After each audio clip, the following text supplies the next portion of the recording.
السلام علیکم۔ حضرت حسین بن منصور الحلاج اسلامی تاریخ کے سب سے متنازع اور معروف صوفی بزرگوں میں شمار کیے جاتے ہیں۔ وہ اپنی روحانی تعلیمات، عشق حقیقی اور جرأت مندانہ بیانات کی وجہ سے مشہور ہوئے، لیکن ان کی زندگی کا انجام ایک المیہ بن گیا جب انہیں کفر کا مرتکب قرار دے کر سزائے موت دی گئی۔ منصور الحلاج ایران کے صوبے فارس کے ایک گاؤں میں پیدا ہوئے۔ ان کے والد پیشے سے روئی دھنکنے والے حلاج تھے، جس وجہ سے انہیں حلاج کہا جانے لگا۔ انہوں نے کم عمری میں ہی زہد و تقویٰ کی طرف رجحان ظاہر کیا اور اسلامی علوم حاصل کرنے کے لیے مختلف اساتذہ کی صحبت اختیار کی۔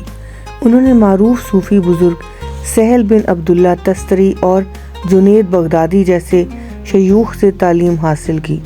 کچھ عرصہ بعد وہ بغداد، خراسان، ماورا اور ہندوستان سمیت کئی علاقوں میں سفر کرنے لگے، جہاں وہ روحانی تعلیمات دیتے اور لوگوں کو خدا کی صحبت کا درس دیتے۔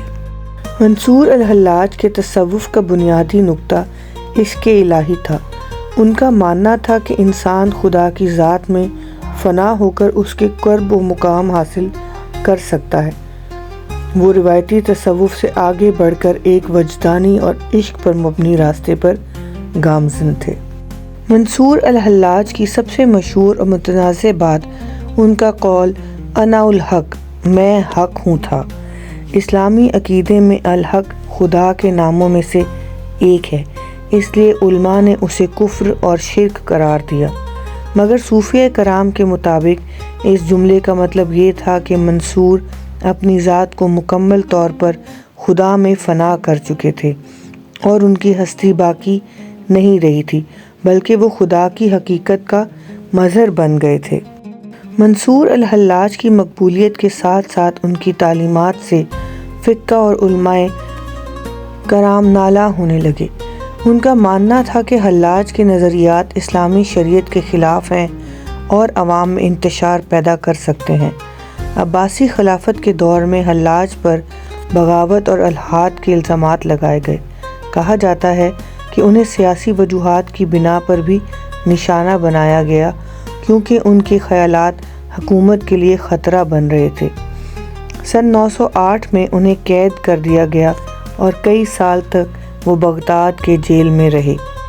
سن 922 میں قاضی اور علماء کرام نے حلاج کو واجب القتل قرار دیا۔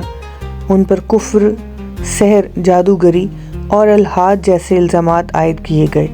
حکم دیا گیا کہ انہیں سخت ترین اذیت دی جائے تاکہ دوسروں کے لیے عبرت بن سکیں۔ تاریخی روایات کے مطابق منصور الحلاج کو بغداد میں لوگوں کے مجمع کے سامنے لایا گیا اور ان پر مختلف مراحل میں تشدد کیا گیا۔ کوڑے مارے گئے تاکہ وہ اپنے الفاظ سے رجوع کر لیں، مگر وہ ثابت قدم رہے۔ ہاتھ اور پاؤں کاٹے گئے، لیکن ان کے چہرے پر کوئی ملال نہ تھا، بلکہ وہ مسکراتے رہے۔ آخر میں انہیں صلیب پر چڑھایا گیا اور سر قلم کر دیا گیا۔ ان کا جسم جلا دیا گیا اور راکھ دریا میں بہا دی گئی تاکہ ان کے پیروکار ان کی قبر نہ بنا سکیں۔ روایات کے مطابق جب ان کا خون زمین پر گرا تو اس میں بھی انا الحق کے الفاظ نمایاں ہو گئے۔ منصور الحلاج کی موت کے بعد وہ ایک متنازع شخصیت بن گئے۔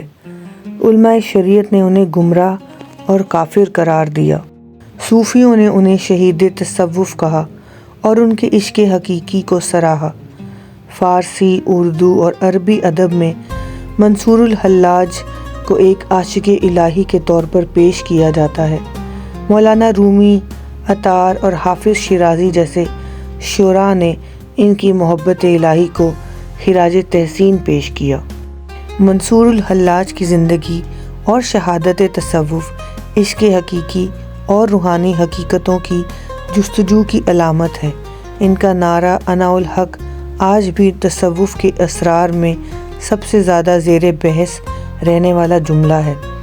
وہ ایک ایسے عاشق خدا تھے جنہوں نے محبت الہی کے لیے اپنی جان دے دی، اور ان کی داستان رہتی دنیا تک سنائی جاتی رہے گی۔